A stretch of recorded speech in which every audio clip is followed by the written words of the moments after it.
12 of you said no, we will not, and 8 said yes. So it was kind of close, leading up to the separation down at the end there. So 12 people said no, we will not see it, and 8 said yes. Mr. Sangre Grande in particular, who spent a lot of his life. Maybe we should have asked in our lifetime.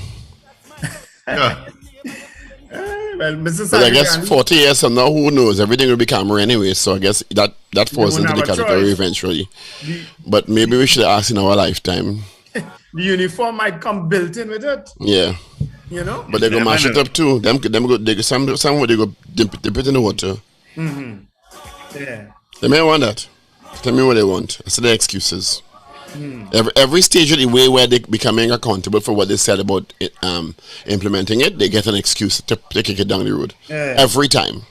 Yeah. So and Gary Griffith have no right to talk because he's part of it too, was part of it, and didn't do it. Yeah. Yep. Despite all the commentary that he was going to do it, didn't do it either. Yep, we get two. But you know what? But he had his own cameras walking about with him to put out what he wanted to put out. Yeah, sure. We got a brand new football field and a brand new hockey field, but guess what? Nobody comes. No, but he used to walk out with his camera crew. Oh yes. To edit what he wanted out. Oh yes. They may want that, partner. Yeah, they may want that at all. There's resistance, it's clear. You know, especially when you hear... No, there's a resistance, rejection.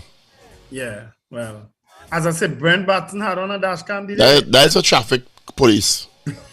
But traffic police has been engaged in altercations. Yeah, but not high stakes thing, but they could get the and I'm saying this in limited terms, the ones who bad, the malfeasance.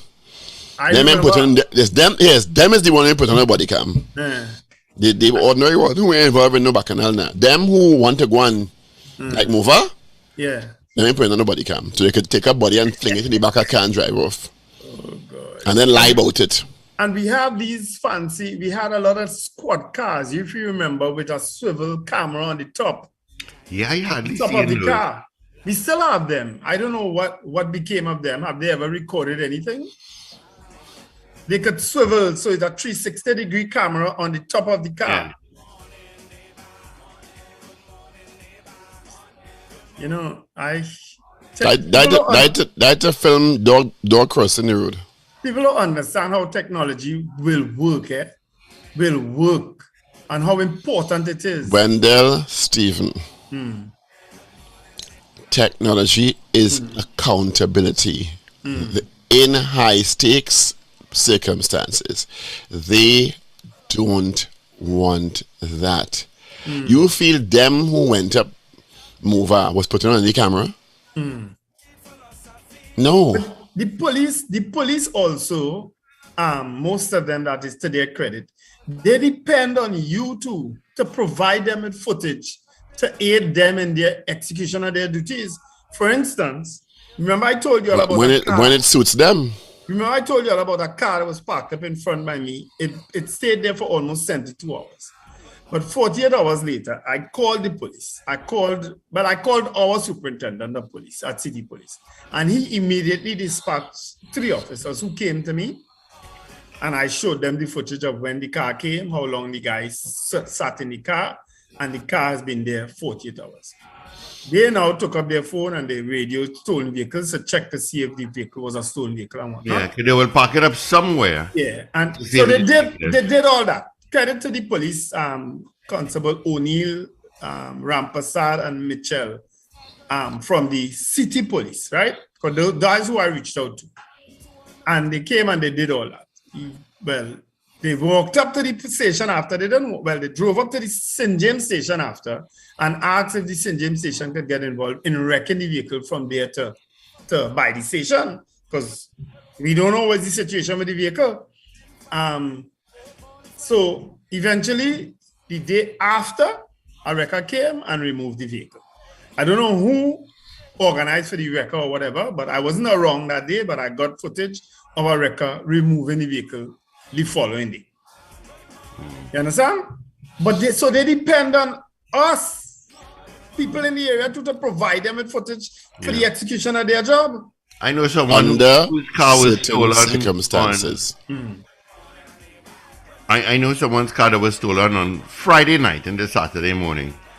And the car was tracked all the way up, high up Baraka St. Joseph. With cameras, huh? You know? This is a tiring conversation. Yeah. That's going to go nowhere because I don't know what the outcome going to be already. I've heard Stephen Williams come before JSC and said body cams on the way. Guy Gifford come before JSC and say body cams on the way. And McDonald Jacob come and say body cams on the way. They say there's a public utterance for obvious reasons, but behind closed doors, now we ain't doing that. They're mad out. Yeah. I'm to them. Them can't force me to do that. You're crazy out. Because, as I said, the Express editorial makes very interesting reading today concerning the same thing. And whilst we wait, but clearly the Express has decided to put some pressure on them. Yeah. Based on yesterday's front page and bodiless cameras and you know these situations that police end up in and I'm saying the sad thing about it is that if we presume that the police are following the law and regulations and protocol, body cams will exonerate you. It will. Body cams will vindicate you. Yeah. So what's the resistance? Is it that there's something sinister that you don't want us to see? Think more to it. We know we ain't stupid. Okay? We in our land. We don't here a while. So the matter is it ain't nothing more profound than the death of PC Jokes. Nothing more profound than that to me. Yeah. From the highest office in the police service was a narrative that was inaccurate. Yes. And a young man on the run, hiding for his life.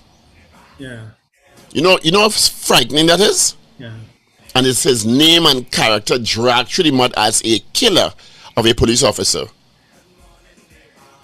Yep. And I'm sure he still must be very tenuous walking around. Eh? It's true, eh? And as we agreed, that for all intent and purposes, that death was probably accidental. I'm presuming it was. I do have any evidence or information to suggest otherwise. Right.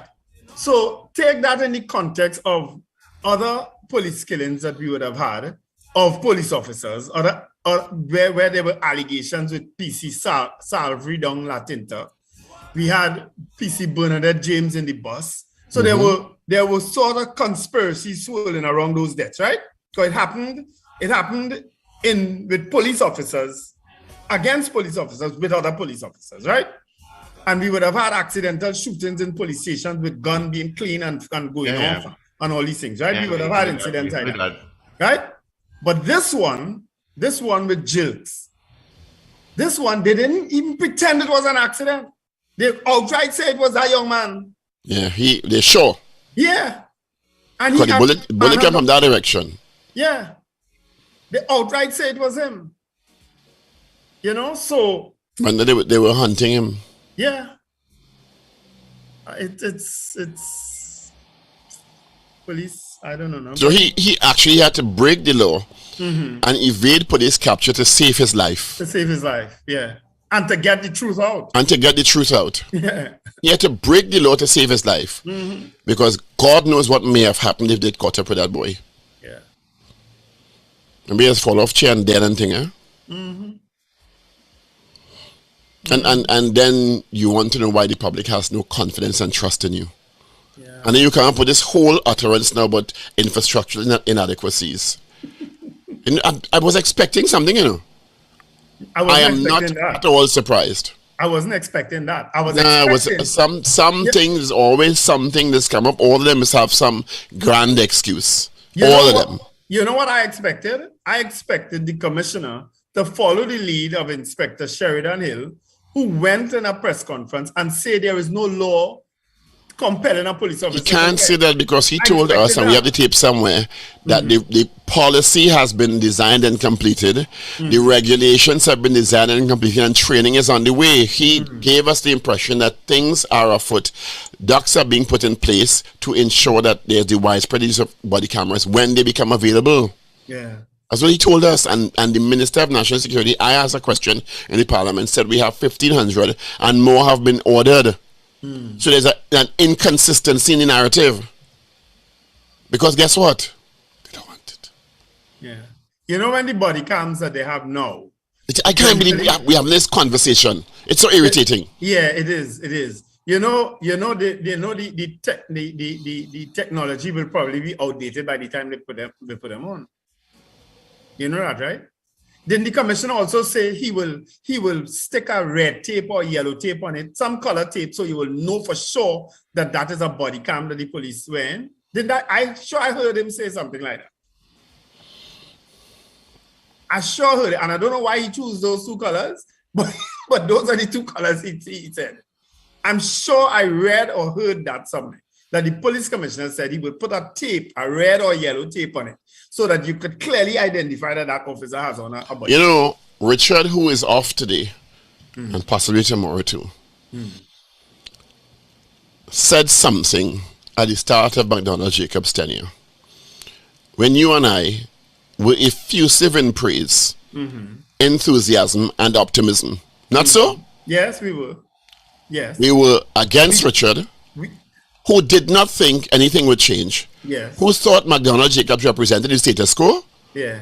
And Richard was right. Richard said he reminded absolutely him of right. Stephen Williams. He was absolutely right. Williams' tenure.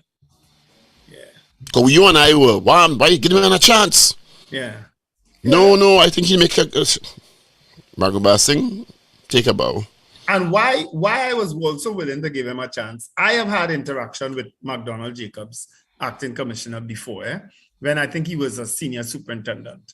And he came to City Hall to do a town. He is eminently qualified. Yeah, he is. Eminently qualified. He has the experience. The issue here is the philosophy and the mindset. Yeah. He is, nobody could discount McDonald Jacobs' qualifications and experience in law enforcement and policing. And strategic thinking and understanding law enforcement. The issue here is not a matter of if he can, The issue is if he wants to. Yeah. Yeah. Or if they want to. Yeah. Let me open the phone now with Steve gone, because apparently he gets censured of this one. Yeah, open phone with Steve gone.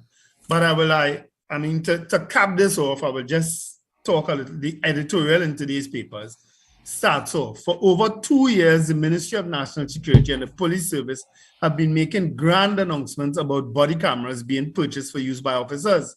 Yet today, when body camera evidence could be used to swiftly establish the facts in controversial police killings, not a single shred of body camera evidence is available. Instead, what we have is a long and twisting mystery. Let's revisit the facts.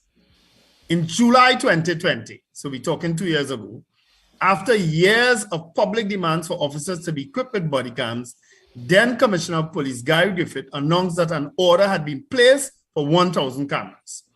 Griffith's statement came amid public outcry following the police killing of 3 residents of Mova, Israel Clinton, Joel Jacob, and Noel Diamond.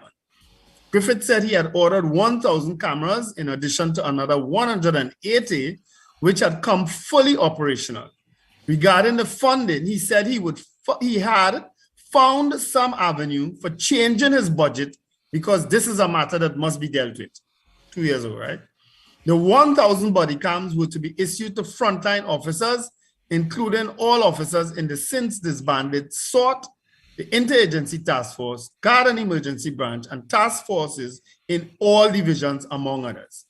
He said the cameras would be deemed mandatory wear, supported by regulations to ensure that officers going on patrol would immediately switch them on. 2 years ago.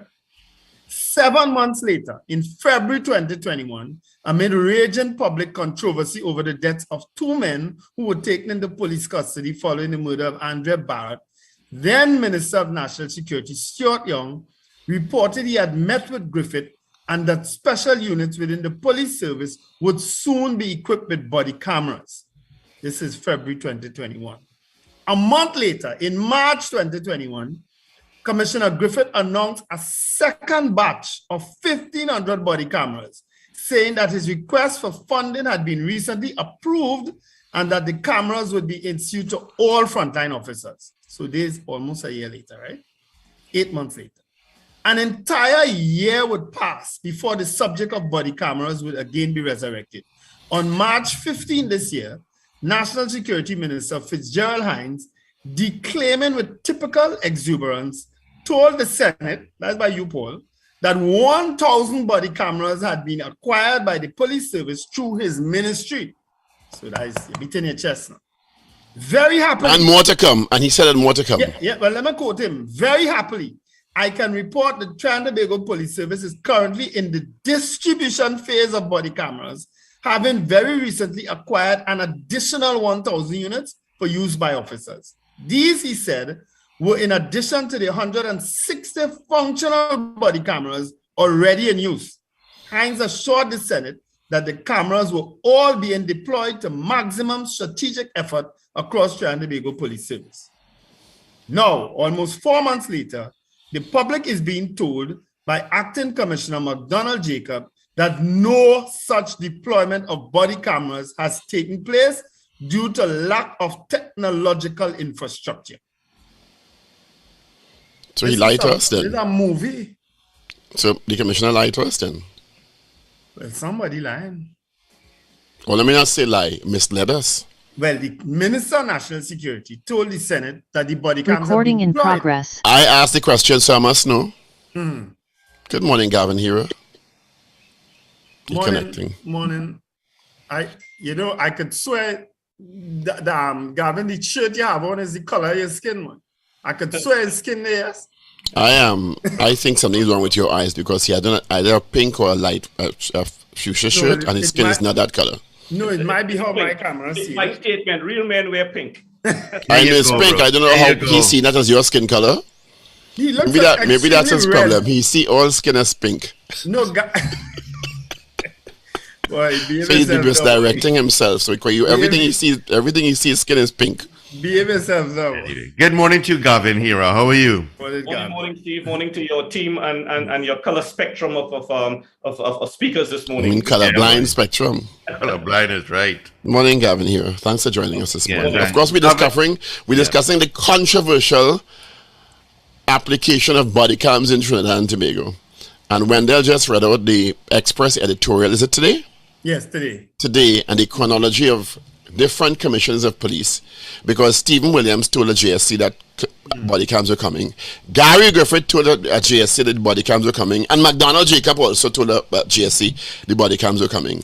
And the Minister of National Security in the Senate said they had acquired and more were coming. But Yet, 2 Ministers of National we Security, hear that the commissioner is now saying that due to infrastructural deficiencies, they can't implement the white police of body cam. What really going on here?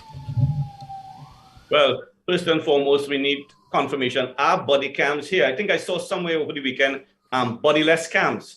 So I can go way back to the National Operations Center where we had advocated strongly for body cams to be used and to be brought into country. There were some body cams in country. I'm not sure where they are, how serviceable they are. That was then.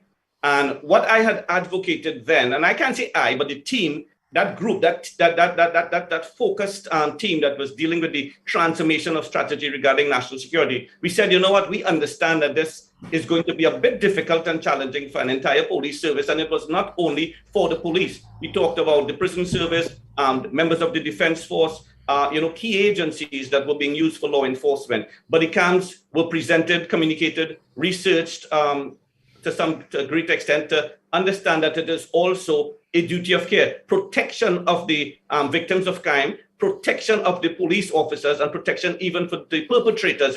It captures a scenario. We understand that. That's just a little history. What was advocated then was, and could still be considered, Trinidad and Tobago could still be considered, that we look at a pilot project. We looked at a specific zone, an agency, a grouping, a department, a division, a team, a unit, and let us focus on the utilization of these body cams over a period, test and adjust, and deal with the statistics, deal with the data, and see if this thing is feasible or not, and what is some of the, as you would have just said, Pablo, what are some of the infrastructure developments and upgrades that are going to be needed to make this more successful. Put a pause there, Gavin, here. Let me tell you what you said is absolutely right. In theory. Let me tell you what's frustrating about that statement. This is 2022. Body cams ain't innovation or nothing new. We've had a national operations center, which is highly technologically driven. Correct. We have had CCTV cameras all over this country since Chogam. Mm-hmm. We know what is required for CCTV cameras or body cam because they're all the same realm of equipment. Not so? Correct. We've had the CCTV cameras feeding into a central operation center in this country for decades. Am I wrong? No, you're correct. What, body cams so different from that? No, a system. So why do we need a pilot project to see what is necessary infrastructurally for body cams? Because Paul, what it does is that it gives you an opportunity to make mistakes and lessons learned. You just can't flood it because it takes training, it takes an approach, it takes a whole cultural change of the utilization of body cam. Do you remember at one time there was a strong advocacy for container scans on the ports? At one time, we were pushing hard for that. I'm not too sure where it went. The scanners there, and then they're hardly in use. And there was resistance. First, the radiation. A lot of people talked about a lot of stuff. But clearly, what was being communicated by the unspoken was that there's resistance. So we have to understand, is there resistance to the use of body cams amongst the Trinidad and Tobago Police Service and other agencies? And if there is resistance, try to put our finger on the pulse and find out what is causing this resistance, who is causing this resistance, and why. So that is the type of information you're hoping to grasp and to capture based on the pilot project. And that's what I'm saying. So I hear you with the systems integration. I hear you with the upgrades of technology, but it's not just something that you come in and you plug in. It's utilization, it's training, and it's approach, but it takes a will. A number of issues regarding national security today, Paul, you all have lamented on it day after day, takes a certain type of will, drive, power, decision, leadership, empathy to a great extent in order to push and to move your Gavin, what in your experience, in your knowledge, what would be the technological infrastructure that needs to be put in place for body cams to be deployed? Probably lunch chits. I don't know. Because I just technical. I was just joking, guys. I know. That is Tobago, guys. But I don't want to be sarcastic or anything or facetious. But to be quite truthful, technical infrastructure has to be something considered before assets are acquired. Probably you've been in a number of joint select committees. You've sat. You're part of probes. Wendell, based on your research and your reading, you've spoken to it in the public domain on many occasions. If we are going to buy a hybrid vehicle, it's moved. You're going in the next direction. You have to understand the technology that is going to be required. You just go and buy this just so, and then 2 days after, you don't know how to press this button, you don't know how to fix it, you can't drive your car, you can't start it. You must have due diligence. You must be fed by expertise. So therefore, infrastructure development should not be an excuse this morning. Infrastructure development should be a concern that was looked at, and we've rectified that, and we're ready to accommodate. That's how I see it. Gavin, when I acquired cameras to my place more than 20 years ago, I knew that I had to get cameras of a certain quality. I knew that I had to get night vision cameras so that in the night I can see. I knew that I needed an internet connection. I knew that I needed to download an app for my phone so that I can see these cameras wherever I am. I knew all that. I knew that the cables had to be run, the cameras had to be installed in strategic places so that a camera could actually see a camera. So if somebody tries to interfere with one, you could get it. I knew all of that. That's more than 20 years ago. So a body cam, something that you're clipping on your leg. I think both of you are being very kind in entertaining the many machinations of this infrastructural deficiency nonsense. Because this has to be approved by a Ministry of National Security and funded by a Ministry of Finance, who will ask if due diligence was carried out in terms of, one, the equipment that you want to buy, to the cost of it, and the stakeholders who you are buying it from, who will also advise you on what you need to run this for a police service. You're not running it for a chicken coop, you're buying it for a police service to use. Right. So there's certain expertise that will advise you. So you see the nonsense about infrastructure inadequacies when the commission is on record as saying we have 1,500, we already deployed 500, we're training officers, we have a policy and regulations in place, is a mute conversation. Yeah. Now, Let's not insult our intelligence with that. Yeah, no, correct. And I understand your emotions, Paul, because, we are seeing where the deficiencies of the body cams is resulting now in certain scenarios, certain crime scenes where, whoa, if we had body cams, what a change in this situation, and it's not only the body cams, it's the whole aspect of video footage. Because we must not dismiss that many of these new vehicles are also equipped with cameras, be it on the dash cam, be it on the hoods that can zoom in or zoom into a crime scene. The reason for some of those sort of add-ons was also that a vehicle arriving on a crime scene can assume what is known as a OSC, Oscar Sierra Charlie, an on-scene commander, provide situational awareness back to a command center so that decisions can be made. So video footage, apart from capturing a crime scene, capturing what is taking place, capturing the exchange between perpetrator and officer, is also providing a situational awareness for critical decision making. So we have to start recognizing this shift in the narrative, is that we have to apply now the technology to result in a reduction of crime, not to apply the technology because they say so or because they approve it. It is understanding, wait a minute, guys, this new add-on contributes towards crime reduction and utilize it with that efficacy. Gavin, here, what does it say about our national security? What's the word? Operations. Operations that we are actually having in 2022 a discussion about the application and the effective deployment of body cams in 2022 when this is standard operating procedure around the world. Yeah. And in the context of the criminality in this country. You see, what it says is that we are not. Okay, so let's permit me 2 minutes. You're going to be politically correct. You pull back that day. You was going to say something and you pull it back. A train under Paul Richardson. Anyway. Yeah, he had a mix the red and the yellow. So, no colors at all. You want Mr. Sierra put me out. No colors, guys. We don't talk colors. Pink. All right, listen.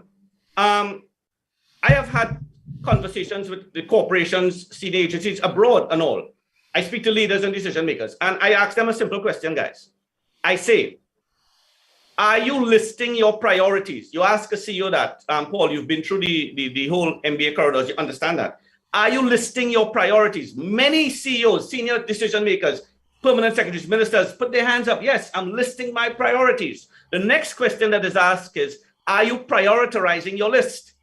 Because we are very good at listing priorities.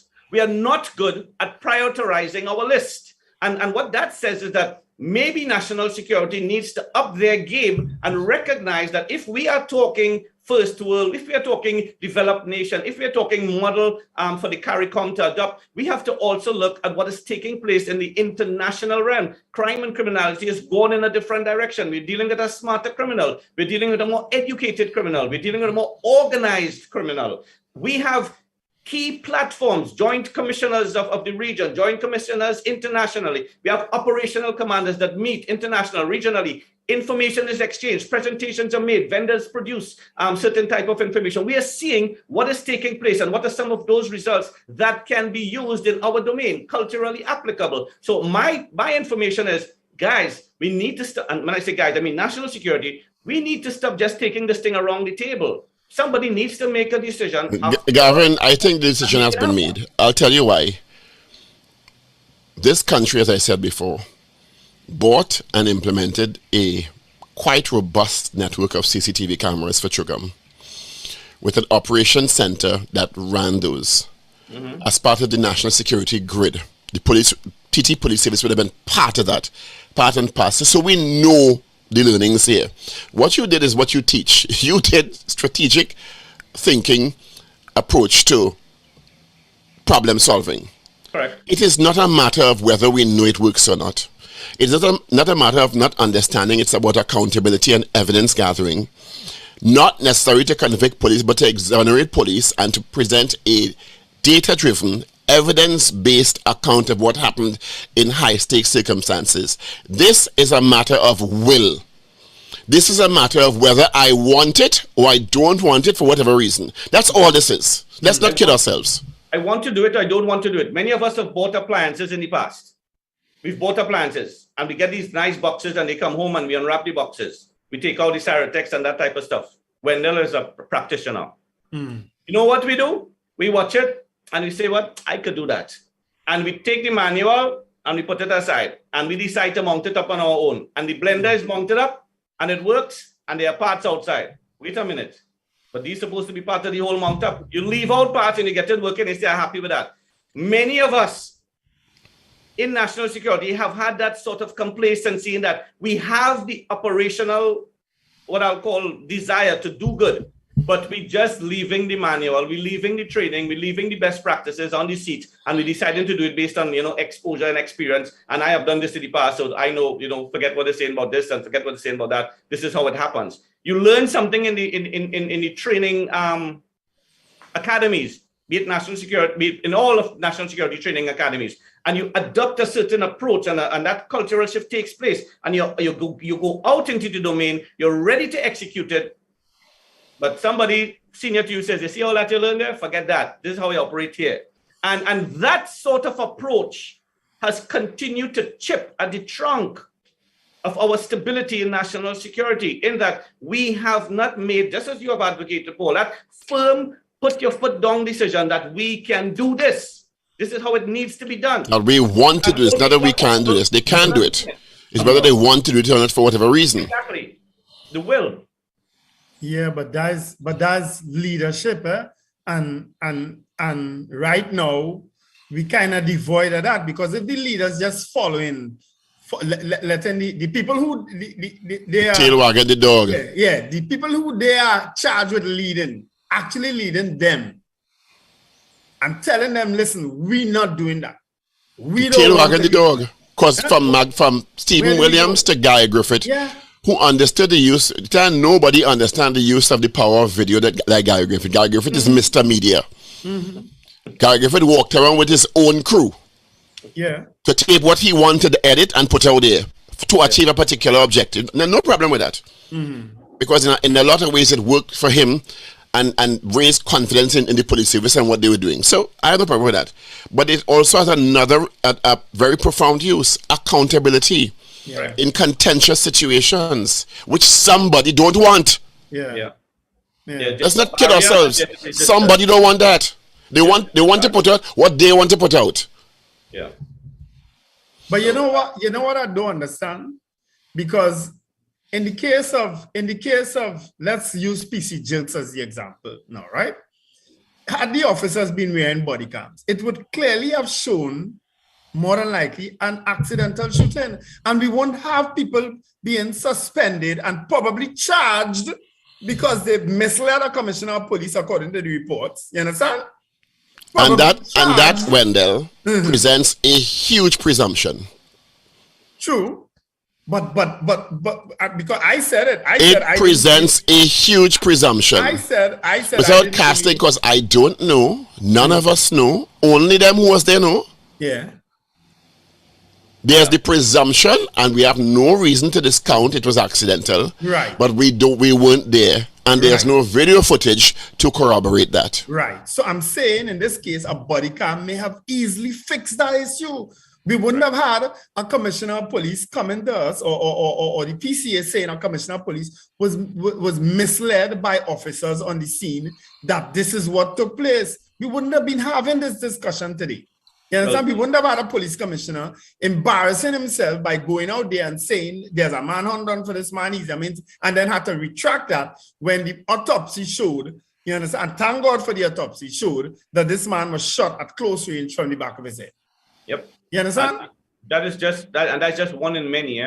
So we understand the need for the body cams as part of a law enforcement arsenal, as part of your whole armory, and we understand the video footage and the coverage and that sort of the reproduction of evidence for cases. You hear that term that is used, we're waiting on the file? Yeah. We're waiting on the file. Yeah. And that is what needs to be moved off of the table. And we have to become, you have to have that more modernized, that quick fix approach.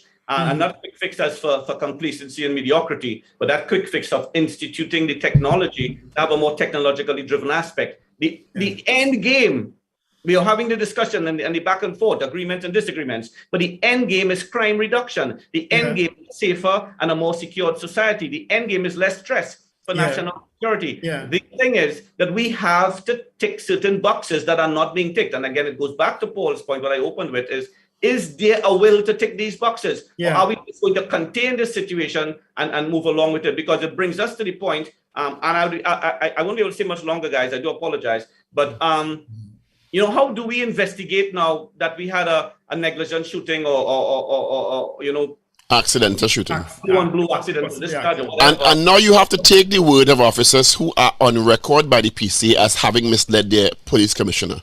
So if you could mislead him about details about that, why would you need to mislead him? The question arises, what happened that you can't just say, well, we had an accident and it wasn't intentional? Why can't you just say, why would you have to lie? Essentially. You've basically thrown your whole career down the drain, and you may have been a very good officer. You may have not had any potential of being a rogue or anything like that. You may have been a very good, hardworking, responsive officer that because now you got in a situation where there's possibly an accidental shooting, that you try to cover that up by lying. Not only that, guys, not only that. How many? 4 or 5 of them? Yeah, I think it was about 5. And everybody lie? Yeah. But not one person say, no, fellas, we ain't doing that. That's not the truth. Told it to say. But the last person do that, Paul, she hiding for her life for the last 10 years, But that is a very, very frightening implication.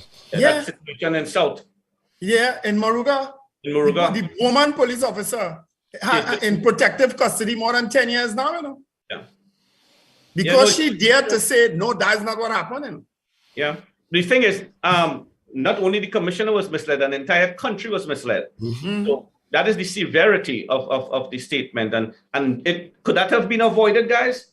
Yes. And that's how we need to see things in the holistic viewpoint of how serious this situation is. But I mean, I would love to have another conversation, especially along the lines of the PCA. We need to start looking, and I'll close probably with this. We need to start looking at a national body for what is known as that internal investigation. Not only the PCA, but the Defense Force, the Prison Services, Fire Service, all arms of the defense of national security. There should be a nationally established body, inclusive of investigators, probably with that sort of oversight that can investigate any one of the agencies, because Defense Force investigated Defense Force, Fire Services investigated Fire Services, prisons investigated prisons. We need to move a little way up now to get more probes and more fines. Doing that, not so SAUTT. They were the ones charged with doing that, and because they weren't properly constituted and whatnot, it became. I don't think SOT was doing that. Huh? Professional Standards Bureau is doing that. No, professional investigation division was doing that. SOT was a different agency. For the police. SOT brought a certain amount of transparency and information to the table, but we weren't charged with the investigation. No, they weren't. We've reached a time now where we need to have a national body or increase or expand the capacity of the PCA with law and will and ability and power and teeth to be able to do things like that. Have to run, guys. Sorry about that. All right, Gavin. Thanks a million. Thank you so much, Gavin Hero, for being on the show with us this morning. Thank you, guys. Recording stopped. All the best to you. This conversation will happen for the next 10 years. There's no way. I have no doubt about it. I've had decades of this conversation. Decades. Because they simply don't want it. I've said, I don't care who vex, who upset, who's saying a token foolishness, they don't want it. Yeah. And no matter who in charge, they don't want it. Yep. Because they're hamstrung by what was it called? If they force them to do it, it will go off, it will malfunction, it will fall in water, all kind of thing. Yeah. I ain't asking you to tell you. Yeah, is the police. You know who we should try to get, Steve Khan? Maybe for Wednesday, because I'd like to have the chat with him. Inspector Dixon of the Police Service Welfare Association, because they have gone very quiet. They were very vocal under Gary Griffith. They've gone very quiet recently. We need to get their opinion on this issue of the technological infrastructure that is preventing the wearing of body cams. Okay? Inspector Dixon is his name. Yeah, The technological infrastructure name Willpower. That's a great name, Willpower. Yeah. The technological infrastructure. Must be a safety pin. It's called It's a safety pin or a close pin. Yes. Oh, Basically. It might very well be that. Oh, Lordy. It's just utterly ridiculous that we have in this conversation still. Ridiculous. yeah. And in the context of what just happened with PC jokes, well, yeah, no shame. Yeah.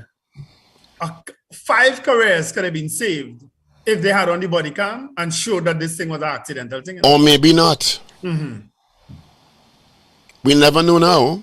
Yeah. What we know is they lied to the commissioner. And an officer is dead. And his family is very silent. What the family going to say? Pass it. News is next. Yeah. We have a minute before news pops in.